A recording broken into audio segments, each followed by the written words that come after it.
దేశాన్ని ఒకప్పుడు ఉలిక్కి పడేలా చేసిన 2008 అహ్మదాబాద్ వరుస బాంబు పేలుళ్ల కేసులో గుజరాత్ హైకోర్టు సంచలన తీర్పు వెలువరించింది.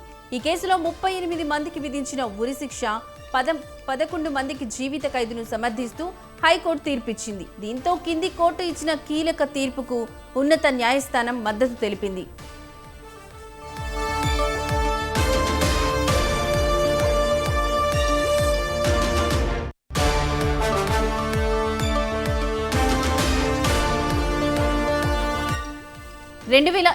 జూలై 26న అహ్మదాబాద్ నగరంలోని పలు ప్రాంతాల్లో వరుస బాంబు పేలుళ్లు చోటు చేసుకుని దేశవ్యాప్తంగా తీవ్ర కలకలం రేపాయి.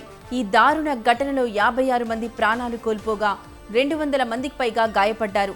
ఈ కేసులో విచారణ జరిపిన ప్రత్యేక కోర్టు 2022లో 33 మంది నిందితులకు ఉరిశిక్ష, మరో పలువురికి జీవిత ఖైదు విధించింది.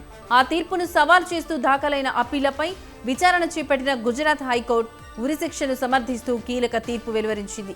ఈ తీర్పుతో దేశంలో ఉగ్రవాద కేసుల విచారణలో మరో కీలక మైలురాయిగా ఈ కేసు నిలిచింది.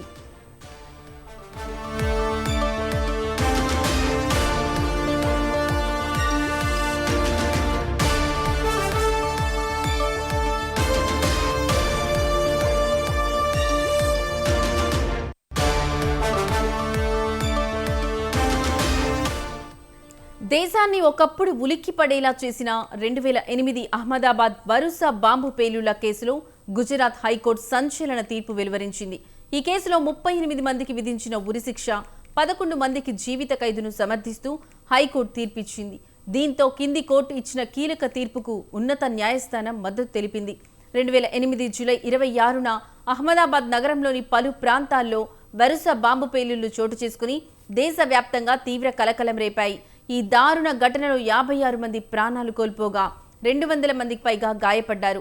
ఈ కేసులో విచారణ జరిపిన ప్రత్యేక కోర్టు 2022లో 33 మంది నిందితులకు ఉరిశిక్ష, మరో పలువురికి జీవిత ఖైదు విధించింది. ఆ తీర్పును సవాల్ చేస్తూ దాఖలైన అప్పీళ్లపై విచారణ చేపట్టిన గుజరాత్ హైకోర్టు ఉరిశిక్షను సమర్థిస్తూ కీలక తీర్పు వెలువరించింది. ఈ తీర్పుతో దేశంలో ఉగ్రవాద కేసుల విచారణలో మరో కీలక మైలురాయిగా ఈ కేసు నిలిచింది.